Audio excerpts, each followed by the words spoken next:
Hi, welcome to Golden Kid Comics interview for PopCon. Joining us today is Dan Johnson, and he's going to talk to us about writing comic books.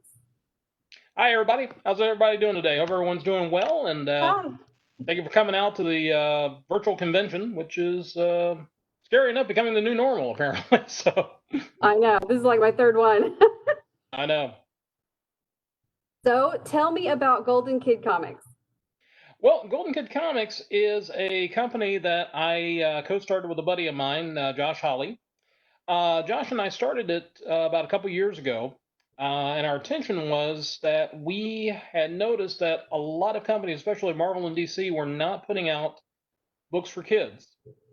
And we are firm believers that that's a market that really needs more customers.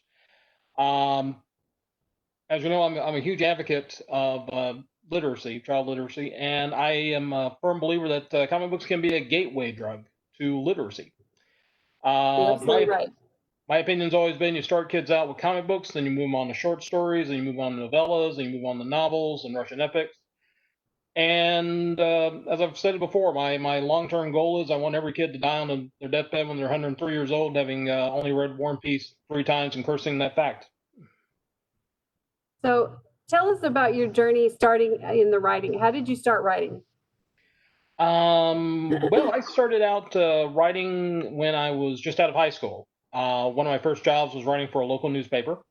I got very lucky and I was able to do pieces on pop culture, what was going on with movies, television, that kind of thing. Wrote for a few local papers out of Greensboro, North Carolina. Then began writing on a national level with Scary Monsters magazines about a year out of college. And from Scary Monsters, I just started doing different magazines like Back Issue, Alter Ego, Film Facts, Hogan's Alley, magazines that were devoted to either comic books or horror films or science fiction films or pop culture in general. And when I was doing Comic Book Marketplace, I contacted a few companies about doing freelance work for them. What happened was is I contacted one of them, Antarctic Press, and they were very nice. They actually got back to me and said, we don't have anything at this time. But I wrote back and said, well, if you're going to do anything that's coming out, maybe I can do some coverage for you guys. It'll be good for you. It'll sell me an article. We started talking, and then they came back and said, well, look, actually, we do have something that we've been working on, and we need a writer for it. Would you like to take a crack at it? So I said, sure, let's do it. And from there, I just went to working with companies like Campfire Graphic Novels, which is a company devoted Campfire, right here. Yes. Campfire, whoops. Green screen problem. Which was adaptations of different classic stories for kids. First one I did was Robinson Crusoe, then Oliver Twist, then Jungle Book, which you just showed, and then did an original story based on the Sinbad legend. Mm-hmm. So how do you make connections when you start to write?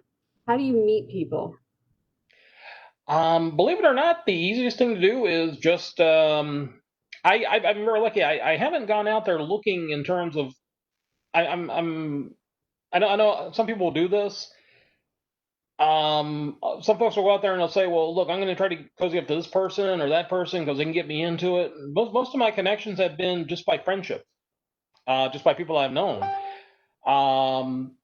A great story is Back Issue magazine. I started writing for them when I actually bought some original artwork off the editor, Michael Urey, online. He was reaching a point where he wanted to get out of comic books in general, and he was selling off all the stuff that he had from DC, and he had these original pieces of Shazam artwork for a series that he pitched. And I was a huge Captain Marvel fan, so I said, I'll buy this off of you. And we just started talking, interviewed, and we started talking, just became friends. It's an article that I wrote based on the artwork for Alter Ego, and then I tracked him down at the Charlotte HeroCon and missed him, but I left a copy of the magazine for him, left him a note. He emailed me the next day and said, well, look, I'm actually getting ready to start this new magazine called Back Issue. I like your style. Would you like to consider being a writer for me? So I said, sure, let's do it. So sometimes sometimes doing things with your friends is the best thing, but the best thing I would say is going to conventions, networking with people that you like, people that you know. seek out creative people. Seek out people that have a lot of enthusiasm, a lot of energy for comics or writing in general, and just become friends with them. Become friends with them, and find the people you want to work with, because that's the other thing I would say is important too. Um, a lot of people will talk about how I don't like to work with this person because this person's a jerk or this person is just so annoying. And I figure being creative, writing and drawing, it's a high pressure thing to begin with. Why complicate things by working with people you do not like or people you just don't want to be working with? And so I say make comic books for your friends. And I've been very blessed because I've been able to do that. How did you get how did you write for Dennis the Menace? Did you just submit jokes or? Well, Dennis the Menace, actually, I was very lucky in that regards. I met Marcus Hamilton, the artist that does Dennis Monday to Saturday in the newspapers at Heroes Con. I was actually waiting to interview somebody else, and Marcus just happened to be there, and I was a huge Dennis fan when I was a kid. And we started talking, and I realized I could do an article for Hogan's Alley based on him. So I said, "Would you be interested if I can talk him into it?" And he said, "Sure." We ended up talking on the phone for about 7 hours Oh, over the wow. course of 2 days. But it was a great conversation. We really made a good connection. Marcus is one of my favorite people. I love him to death. He is such a super nice guy. He's like one of my mentors, and he's just one of these guys that is just so sweet and good natured and down to earth. And during the course of the interview, he mentioned that they employed something like 12 different gag writers. And after the interview was done, after I'd submitted it to him and got it approved and it was sent in, I wrote back and I said I wanted to wait until after this was all done because I didn't want you to think it was contingent on me submitting the article. But you mentioned you had gag writers, and I said, would you be willing to bring on a 13th?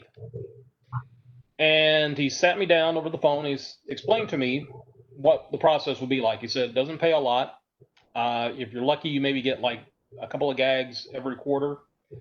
But he said, if you want to, send some stuff to me, and we'll look it over. And if it's any good, we'll see if we can use it. And end up sending him out 12 gags over about a week later. 2 weeks after that, I got a letter back, and half the gags have been returned to me. And on them, he'd written stuff like, "This is very funny, but we've already done a gag like this," or "This doesn't really strike me as a Dennis gag." One he wrote, "This is very funny, but we can't run it in a family newspaper." I was a little naughty. He calls me his risque, his edgy Dennis writer. But he wrote me back and said, "Holding 6, returning 6. I need to run it by the manager, but as far as I'm concerned, you're on the team. Congratulations." And 2 or 3 months later, some holiday gags I had submitted started running in the paper, and it's been a great experience ever since. Tell us about cemetery plots. Cemetery plots. As I always tell people, I don't like to pigeonhole myself. I'm a firm believer that we need more comic books for children. We need more all ages books. At the same time, too, I love horror movies and I love classic horror comic books like the EC books and the Warren magazines and Bruce Jones's Twisted Tales. And with some friends of mine, we started up a company called Empire Comics Lab. We decided we were kind of in a quandary for about 6 months. We were going back and forth saying, what are we going to do? And everybody was just kind of trying to figure out what they wanted. And I finally stepped up and I said, well, look, here's the deal. I don't think any of us can, I don't think anybody wants to, a lot of us were pitching ideas for like full series. And I said, there's no way we can do this for everybody. I mean, I don't want to go in there and finance somebody else's ideas because that's going to cause resentment and it's going to do the same thing with a lot of other folks. So I said, anthology. Do an anthology series, and this way also nobody's committed to like a 22-page book. If you can only do 4 pages, that's fine. If you can only illustrate 6 pages or write an 8-page script, that's okay. We'll do that. And then I said, well, what sells? Horror. Horror always sells. Plus, 2, we were restricted by not being able to do color because it was going to be cheaper to do black and white. I said, we're going to do that. Horror has to be the natural choice. So a friend of mine, Steve Casper, sat down and said, "Well, look, there's a lot of wheel spinning going around here. A lot of people aren't really getting the idea." And he said, "Why don't you send me a script? Send me something that I can do. We'll show it to him." And that's what we did. And from there, I found myself being the editor of the, editor of the comic and head writer, and just kind of putting everything together. And it's a labor of love, and unfortunately, I don't get to work on it as much as I'd like to because I have to work on the paying gigs. But we are working on issue number 4 right now, and we've actually got material in the works for issue number 5. So we're trucking along with it. How do we get copies of these? Cemetery Plots you can actually get through our website. It's empirecomicsLab.com. You can order digital copies, and you can actually order print copies. And if I'm not mistaken, we have our website manager, Dave Hearn. I don't know if he's changed it or not, but we actually had the digital copies for free when everything started with all this the beer virus, as I call it. Right. When that hit, we actually made all those available for free. Thank you. That's very kind. Yes. Tell us about making a living as a writer. Do you have, are you able to do that? Do you have a second job? Actually, I do. I work with a company called Measurement Incorporate out of Greensboro. They do student evaluations for different essay tests. What they do is kids take like standardized testing and they do essay portions, and we go in there and review them and grade them. And I do that. And then basically it's also just kind of hustling and just looking for as many freelance jobs as you can get.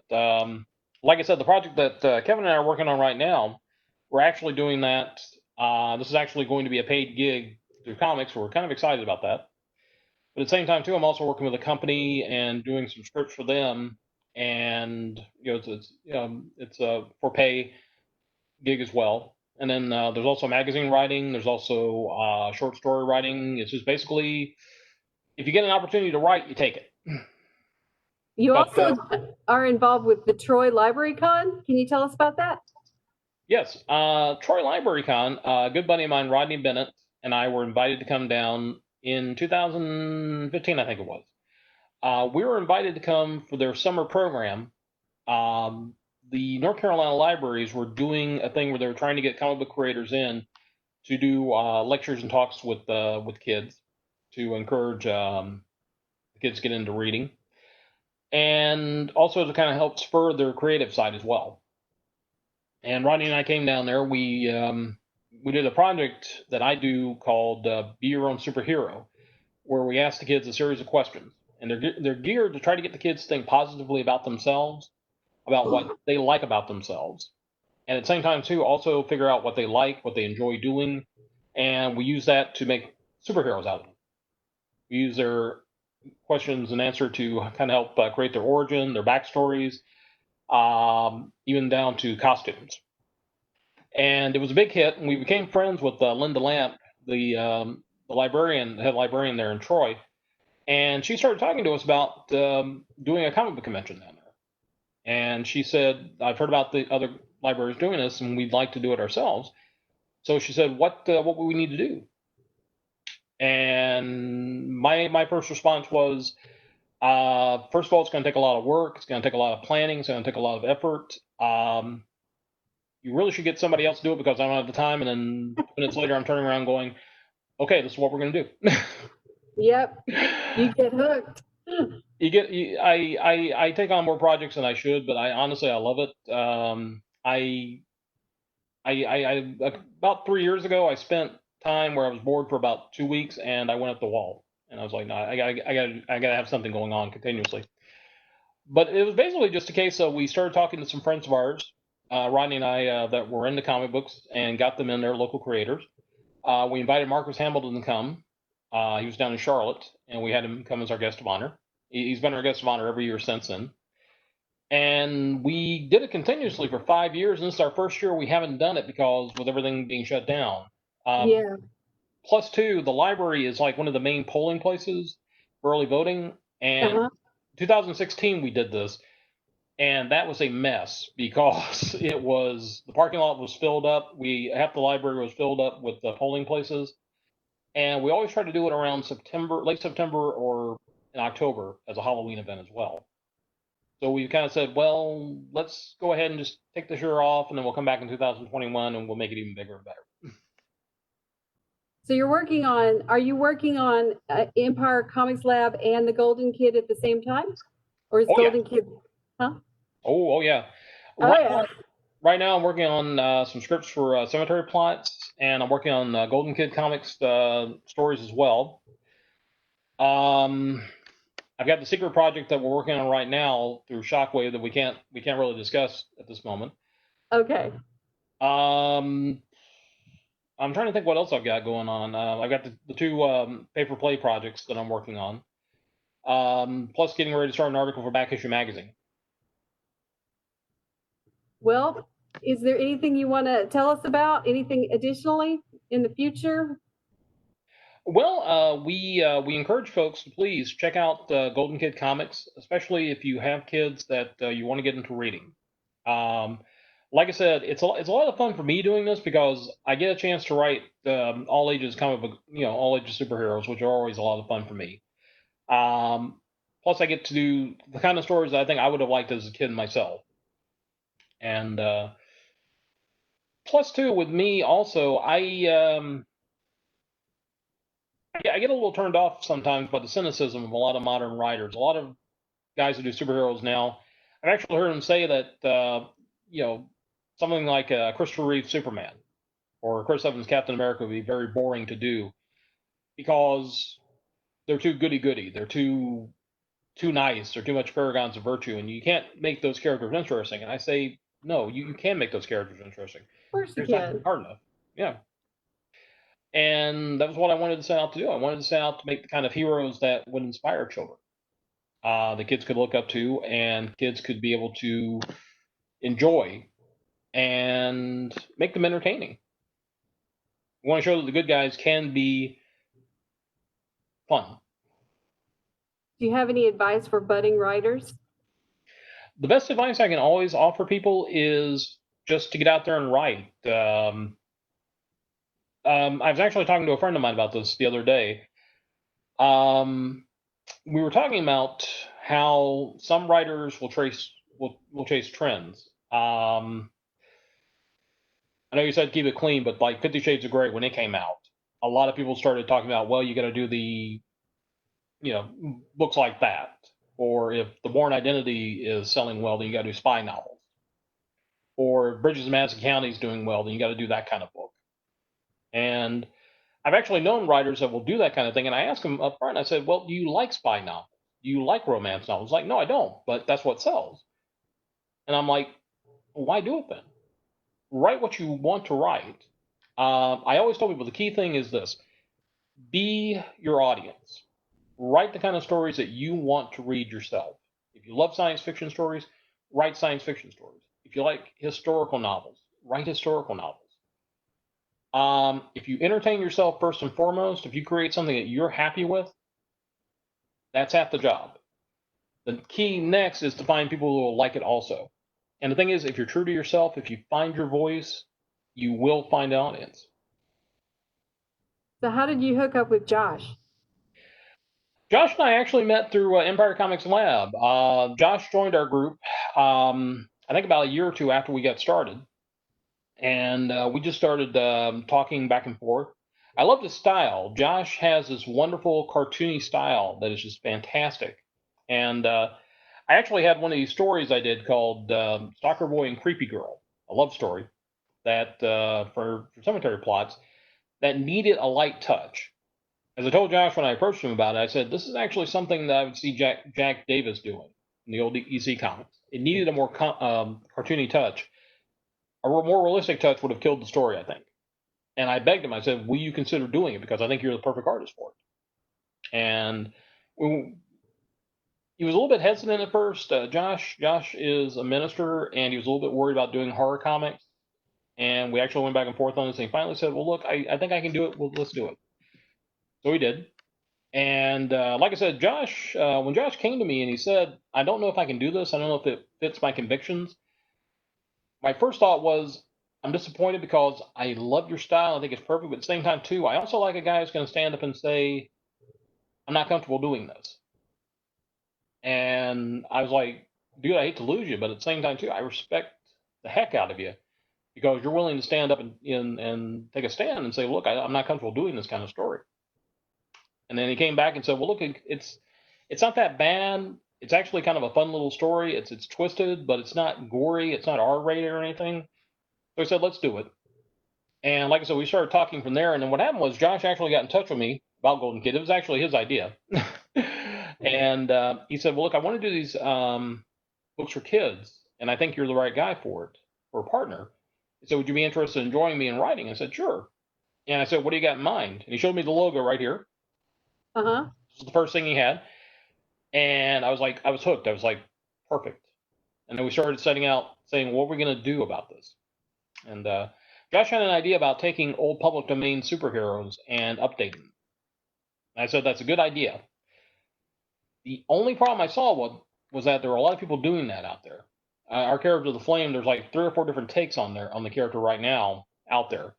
So I said, we can start that as a springboard, but we got to find a way to make it stand out. And I said, why don't we have these characters introduced, but we make them legacy characters. So they become their own brand new characters. So we've actually had characters that are legacy characters for superheroes like we had a character called the Arrow, who's actually the first archery superhero. He actually predated Green Arrow by about a year or so. Oh, wow. And we've actually turned it now into his granddaughter, who's called Sure Shot. We had a character called Funny Bone, who was a master criminal, who was very sadistic, always told very bad jokes where he'd kill people. And we turned it around so his grandson is now redeeming himself by becoming a clown, crime-fighting clown. We call him the Manhunter of Mirth. And I love the character. I love that character myself because it's redemption characters. Something kids nowadays. The one thing I've learned nowadays is that there are kids that are dealing with issues in their family. They're dealing with it. It's surprising. You deal with a lot of kids sometimes that have parents that have actually done jail time, or have had issues, run-ins with the law, or they've gotten in trouble with certain situations. And we want to teach them that who you come from, who your parents or grandparents were, that doesn't define you. You are your own person. You make your own destiny. And that's what we wanted to do with this character was we wanted to say you are going to be able to define who you are going to be. And don't let anybody tell you just because so and so is your dad or so and so is your mom that you can't make something of yourself, that you cannot become a better person. And that's what we want to do with that. That's what we want to do with that character. And we've been very successful, I think. That sounds really interesting. Are these you said these are available on Empire Comics Lab?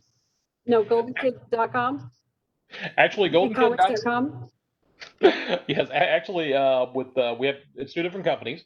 Again, I'm involved with, like I said, editing a book for one company and then helping to run a second company. So again, plus again, Shockwave is a whole new outfit too. So we're doing that as well. Oh. But no, like I said, Cemetery Plots you can get through Empire Comics Lab. Gotcha. Golden Kid Comics you can get through goldenkidcomics.com. Gotcha. Is there anywhere else on any other social media we can find you? I've got Facebook. And tell me about the Patreon. Facebook is our main place where I hang out at. I don't do Twitter. I don't do Instagram or anything like that. I keep being told I need to do Instagram, but I'm like the space. Nobody wants to see that. Our Patreon, we actually have it where people can support Golden Kid Comics if they want to. We have different levels of support. If you like, please check it out, see what you think. And if it's something you think you can get behind, let us know. What we're doing right now is we're doing the books digitally. We're doing each individual issue digitally where people can order them. We keep the price low digitally. The highest we charge is like 99 cents. And then what we do is we're going to collect the books when we get to 5 issues and put them out in trade paperback. Oh, great. And the game plan for that is to do the books in trade and have it where do like a Kickstarter and then we'll ask people for support at that time.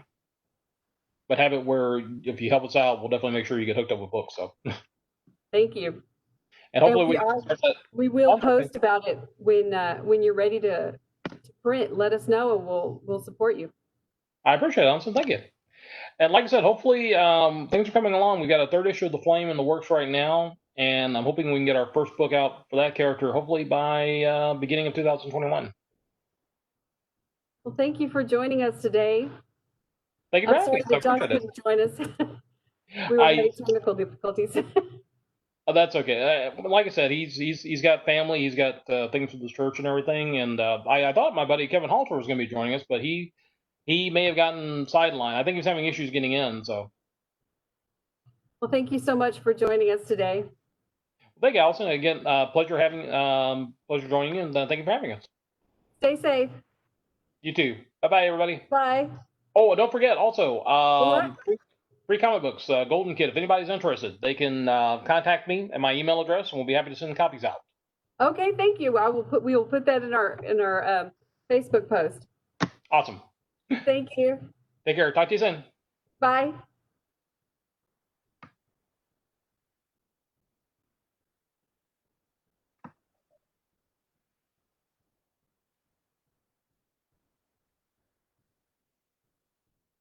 Should I go ahead and log off, or? We're almost done. There we go. Okay. No, I wasn't sure. I didn't know if. Okay. Good.